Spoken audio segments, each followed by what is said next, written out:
and welcome to the Kink Perspective. My name's Chris. I'm a psychotherapist and consultant. On today's episode, I want to talk about things I still see commonly floating around the social media sphere, which completely differ in aspects when we get into the real world of the BDSM community and the lifestyle community. Today, I want to talk about the common misconceptions of fantasy of the lifestyle versus the reality of the lifestyle. It's something that we constantly see portrayed by active participants on social media, Twitter or Facebook groups, Discords, WhatsApp groups, FetLife, Fetish.com. All these places seem to have one common theme. And that theme seems to be when there are really successful couples or couples that are presenting success of the lifestyle, they often tend to put just these successful portrayals up. They're not really talking about their trends. And I'm not dogging on these people. I'm happy that they found a relationship that works for them. It seems on the premise that there's open communication and an exchange of ideas and nuances of the lifestyle and the real connection between two people. And that's wonderful. That's what we all kind of strive for in relationships. But the one thing is that for us, BDSM is something that's kind of two worlds, right? The first world is this fantasy belief that we're going to meet our perfect submissive, we're going to meet that perfect dominant, they're going to teach us the world. We are going to submit all of our cares and desires away.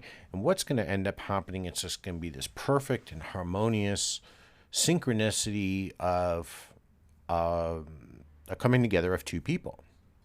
And that is often not the case. I ask people all the time, do you think that, you just see somebody across when you're getting something to eat or you're out shopping or you even go to a bar and you see somebody and you're like, oh, I'm getting married. Now, there is the real random cases of love at first sight. But even then, those relationships are fraught with a lot of peril just because of the fact that there's a lot of work that has to go into the relationship after the fact, right?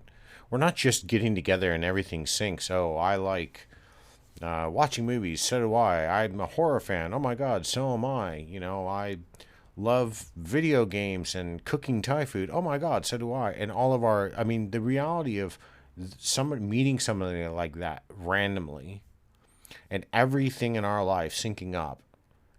You have better odds of landing on Mars, winning the lottery, being struck by solar lightning while being hit by a meteor, right? That's just the reality. Everything that I've just described doesn't really happen that way. We are attracted to people that are kind of opposites to us because they challenge us. So today I really want to kind of talk about this whole fantasy versus reality when it comes to the lifestyle. And when we really look at the BDSM lifestyle, it's an encompassing a vast range of consensual activities and which, as we know, involve bondage, discipline, dominance, submission, sadism, and masochism. And these often stir up curiosity among people, and there's a fascination among individuals. At any given point, before any of us got involved, we were all vanilla. And I know that concept for a lot of us is quite difficult to potentially grasp, right?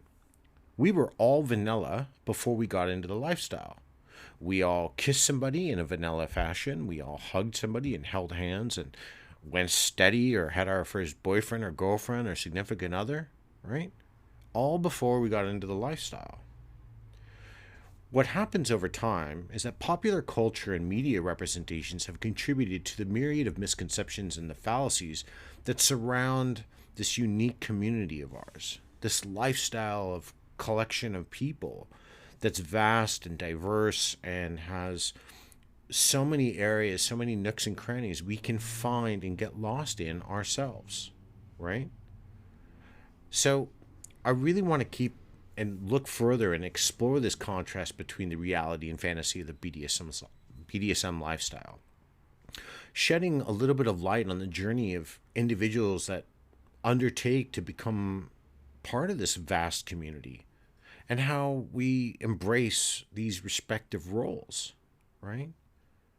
So first, I really want to kind of look at exploration and experimentation within the lifestyle. And one of the most common fantasies that I tend to hear or I tend to read about quite often is that BDSM is that individuals enter the lifestyle with an all-encompassing knowledge and mastery of their roles. We know everything. I have slapped the label of supreme dominant master daddy titan forever god king on myself, and I know everything, right? I know how to bullwhip, tie, choke somebody out. I know how many crops it takes. I know that I didn't even know I had the knowledge, but I know that I can't do a cold spanking without warming somebody up. I may not even know where to spank them.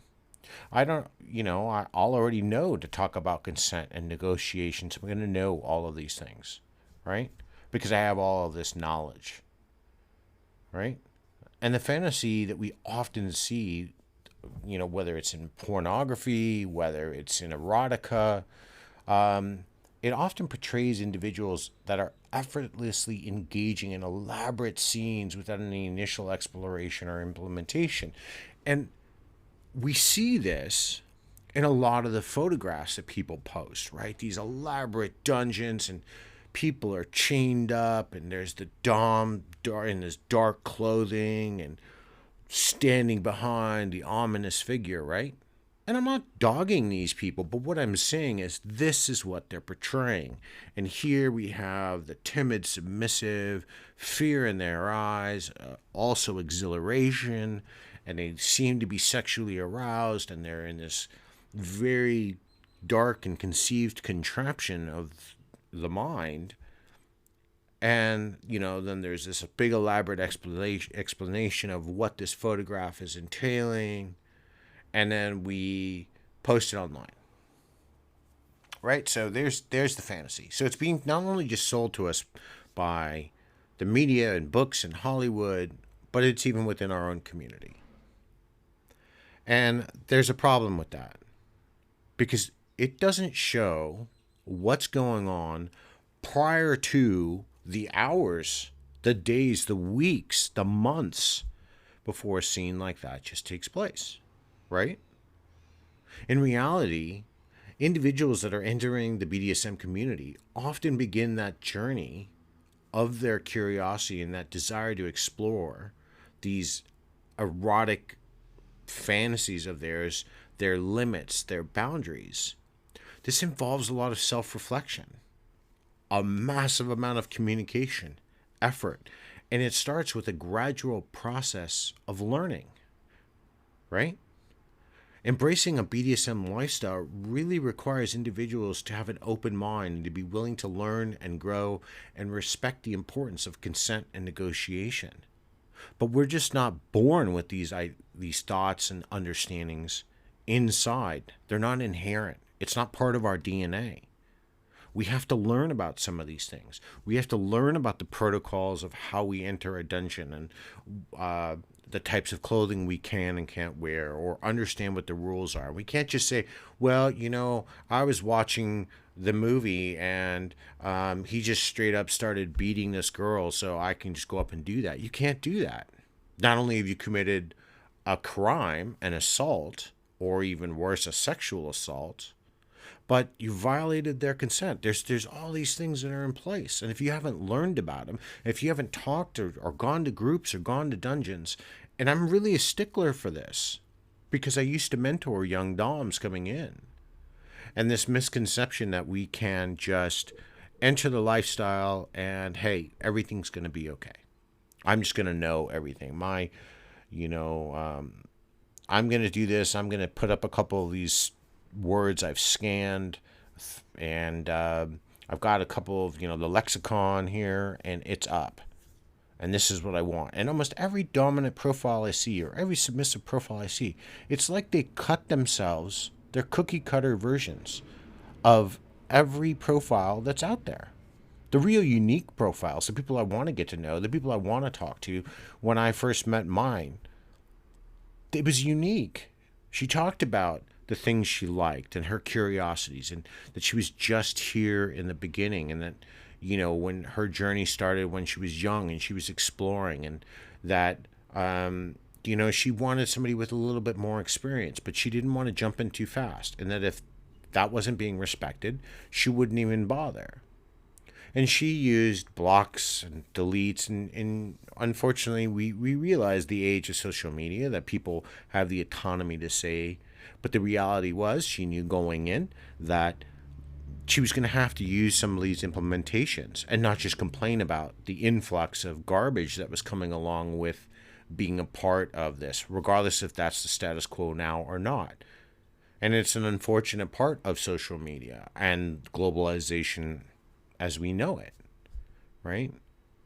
But she worked at it. I worked at it 20 plus years ago, 23 years ago, when I first really started diving into the lifestyle. Actually, it even goes back, my God, it goes back 25 years. It was really in the late 90s. I crashed into the lifestyle, literally, and I started learning, and I was taken aback, and people started explaining things to me, and even basic terminology. And I said, I'm going to come back. I want to talk to you. This is fascinating. And within a week or two, I sat down and started talking with the dominant, and I started my exploration.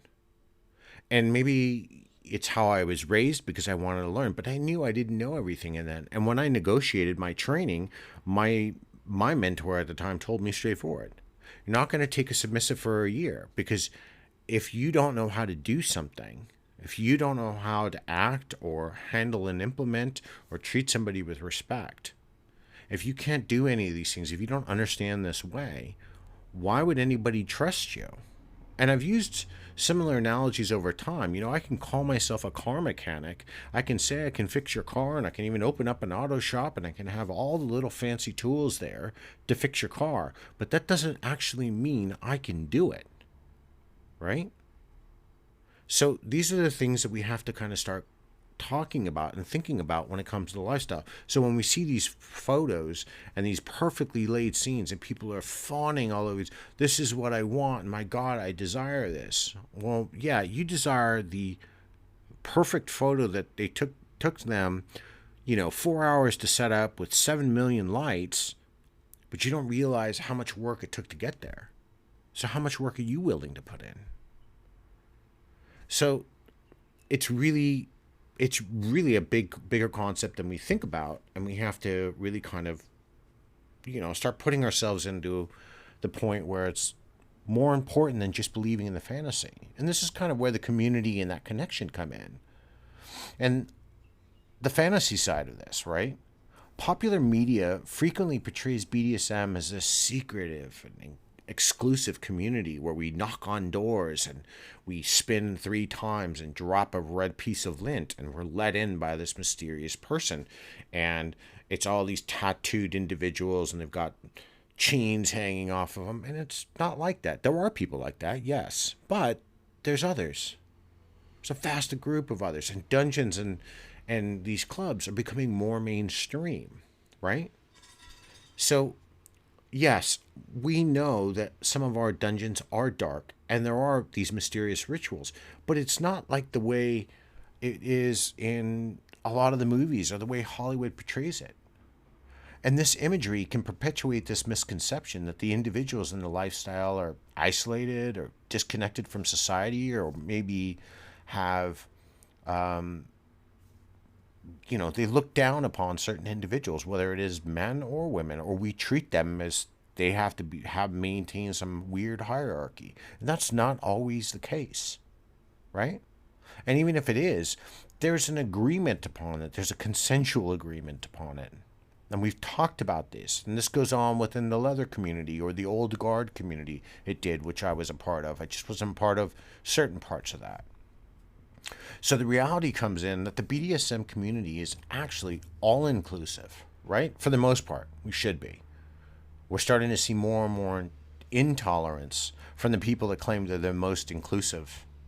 But that's a different discussion, and I'm not going to get into that today.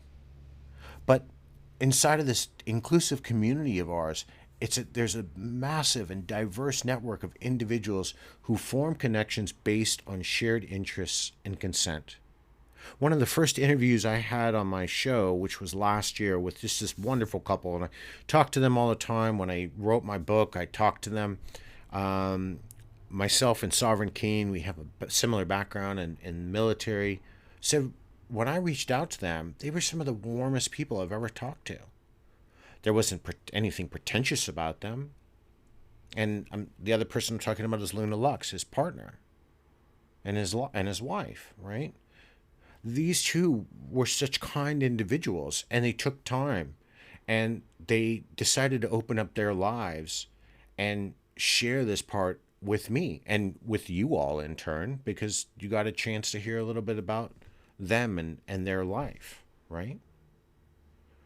And another reality of our community is that it encompasses a wide range of people from various backgrounds. Like I said, the military, professions. There's lawyers, doctors, sparkies. There's school teachers here, right? And then there's people from vast lifestyles and sexual orientations here. Our community, our community events, our munches, all of the online platforms provide opportunities for individuals to meet, socialize, learn, share experiences with each other so that we can all grow together. It's even what I'm doing through this show, right? But you still have to be the one that puts forth that effort. If not, you just pop your head up and go, cool, I'm a submissive and I'm looking for somebody. I have the one submissive that's always the biggest red flag for me is a submissive that says, I have no limits.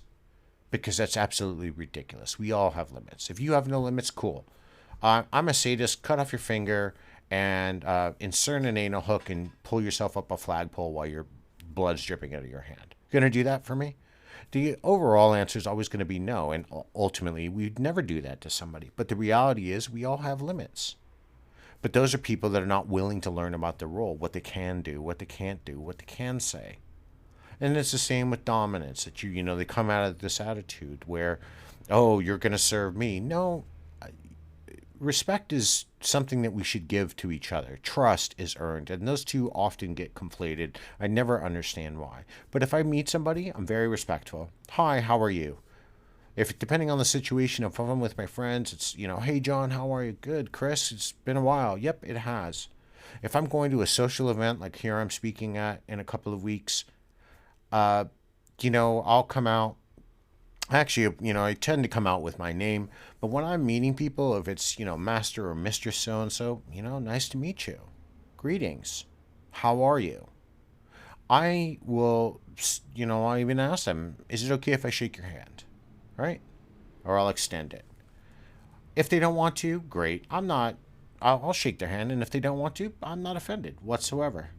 We just have to remember that we have to treat each other with respect, right? So inside of the community, what's really great about it is you can build these support systems. You can find your mentors, and you can really foster genuine connections that become part of the essential components of your BDSM journey. But you just can't leave out your individual effort. You can't just sit inside of the realm of fantasy and expect it to turn into reality. Often I've seen with submissives the baby bird syndrome. They just hold their mouth open, hoping I'm going to regurgitate 20 years of knowledge and experiences into their mouth so they can absorb it, and it doesn't work that way, especially when they haven't put in the work. And the same goes for dominance. I'm not just picking on subs, but dominants get a bad flack, and so I tend to like to balance out the two a little bit here. And that kind of leads me to my next part, the roles and responsibilities within the lifestyle. And when I look at the fantasy side, a lot of the media portrayals that depict BDSM roles are really focused on a fixed and rigid archetype, with the dominant individuals being always dominant and submissive individuals always being submissive. And there's a problem with this.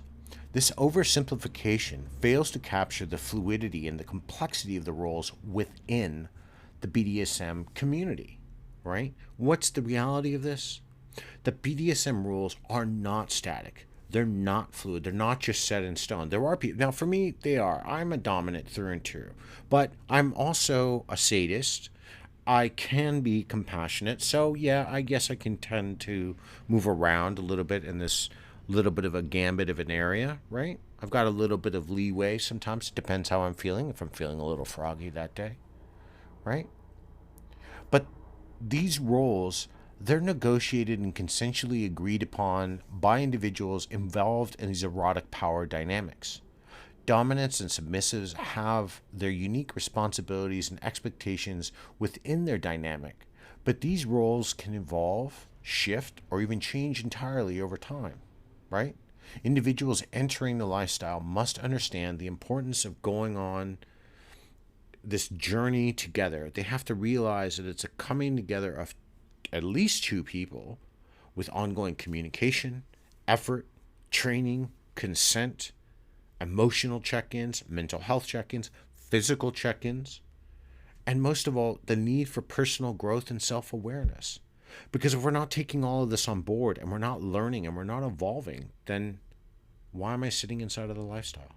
Why am I exploring this area something that interests me if I'm not putting in the work, right? We really need to understand that differentiating between the reality and the fantasy of the BDSM lifestyle is extremely crucial, all right? We have to work at dispelling these common misconceptions as a community, but more so within ourselves. Embracing BDSM involves a personal journey of exploration, self-reflection, growth, effort, communication, building trust and respect over time, rather than an instantaneous immersion into a predefined fantasy that we believe is going to pop in our lap out of thin air. Understanding the nuances of the community and fostering connections, appreciating the fluidity of our roles is key to developing and fulfilling an authentic BDSM experience. Now, those BDSM experiences are going to vary from person to person, but they're still going to be authentic and they're not going to be fabricated or fake. And by challenging these fallacies, that really kind of encapsulate or sometimes surround our lifestyle, this beautiful and vast lifestyle, individuals can embark on a journey that's both consensual and empowering.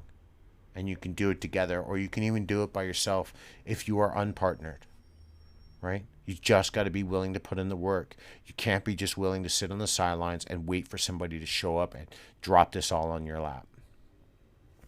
So I would like to hear more of your thoughts on this, on where maybe some of your connections or when you first started out, what your misconceptions and what you believed the lifestyle was about.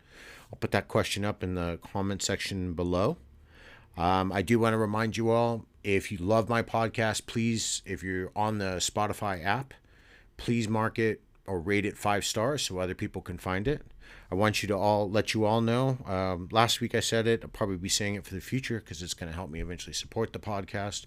I've written a book, Tangled Desires, the exploration of, or the intersection of BDSM and psychology. That's out now where you can buy your ebooks. I'm sorry for the shameless plugs, but I kind of got to get that stuff out there now.